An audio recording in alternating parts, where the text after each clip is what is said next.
আমের ভারে নুয়ে পড়েছে গাছ। বাগানে ঢুকলেই রসালো মিষ্টি আমের মৌ মৌ গন্ধে মন ভালো হয়ে যাবে যে কারো। একটি আমের ওজন 1 কেজি থেকে প্রায় 2 কেজি পর্যন্ত।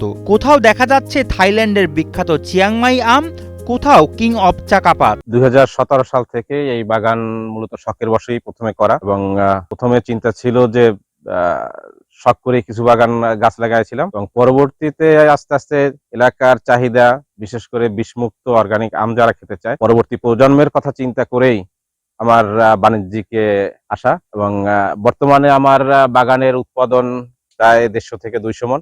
বাগেরহাটের মাটিতে বিদেশি জাতের এই আম বাগান গড়ে তুলেছেন জেলার মোরেলগঞ্জ উপজেলার সন্ন্যাসী বাজার সংলগ্ন বাসিন্দা মাস্টার মোহাম্মদ রেজাউল আহসান। 2017 সালে শুরু করা এই বাগানে চিয়াংমাই, চাকাপাত, red Palmer, Miyazaki, Brunei king সহ বাহারি জাতের সব আম রয়েছে। প্রায় 8 বিঘার এ বাগানে রয়েছে প্রায় 25 প্রজাতির দেশি বিদেশি আম। আমি চাচ্ছি এটাকে 400 মণে উন্নীত করার জন্য, এবং আমি বিভিন্ন দিক থেকে সাড়া পাচ্ছি।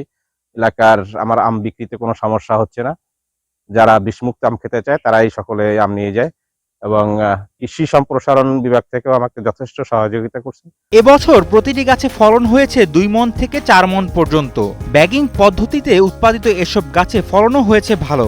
বিষ ও কেমিক্যাল মুক্ত আম পেতে ক্রেতারা সরাসরি ছুটে আসছেন এই বাগানে। আমি অনেক দূর থেকে আসছি, আমটা নাকি অনেক সুস্বাদু। তারপর বিষমুক্ত আম, আমি বাগানে আম নিতে আসছি।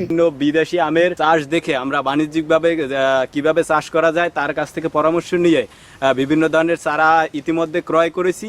আরও বিভিন্ন ধরনের বিদেশি আম এখান থেকে চারা ক্রয় করে একটা নার্সারির মতন করা যায় সেই চেষ্টা করতেছি। এক্সট্রিম মশার কয়েল প্ল্যান্ট ফাইবার দিয়ে তৈরি, তাই সহজে ভাঙে না, সুগন্ধিযুক্ত ও নিরবিচ্ছিন্নভাবে জ্বলে। ডেঙ্গু, চিকুনগুনিয়া বাহি সহ যে কোনো মশার বিরুদ্ধে দেয় এক্সট্রিম সুরক্ষা। তার এই বাগান এখানকার স্থানীয়দের জন্য তৈরি করেছে প্রশিক্ষণ ও কর্মসংস্থানের অনন্য সুযোগ। এবার ফলন ভালো হওয়ায় আম সংগ্রহে ব্যস্ত সময় পার করছেন বাগান পরিচর্যার কাজে নিয়োজিত কর্মীরা। আমি এই আমের বাগানে আমি দীর্ঘদিন ধরে কাজ করতে আসি, তাই মুকুল ধসে সেচটি আমি বাগানে পরিচর্যা করতে আসি।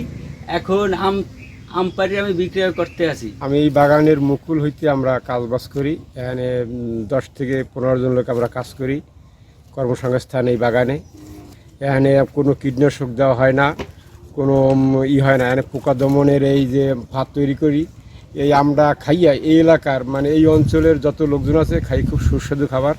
এই জন্যে আমরা এই বাগান থেকে আম বিক্রি হয় বেশি।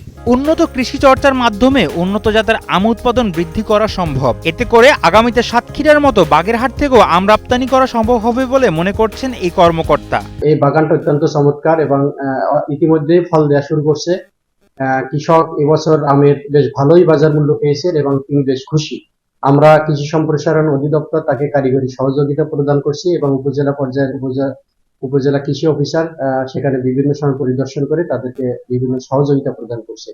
সবচেয়ে উল্লেখযোগ্য বিষয় হলো যে তার এই যে আম বাগান, এটা দেখে পাশের অনেক কৃষকরা উদ্বুদ্ধ হয়েছে। কৃষির সঠিক জ্ঞান, প্রশিক্ষণ ও প্রযুক্তির মাধ্যমে এদেশে কৃষি এনে দিতে পারে নতুন অর্থনৈতিক বিপ্লব। প্রান্তিক পর্যায়ে আধুনিক কৃষির ছোঁয়া পৌঁছে দেওয়া এখন সময়ের দাবি।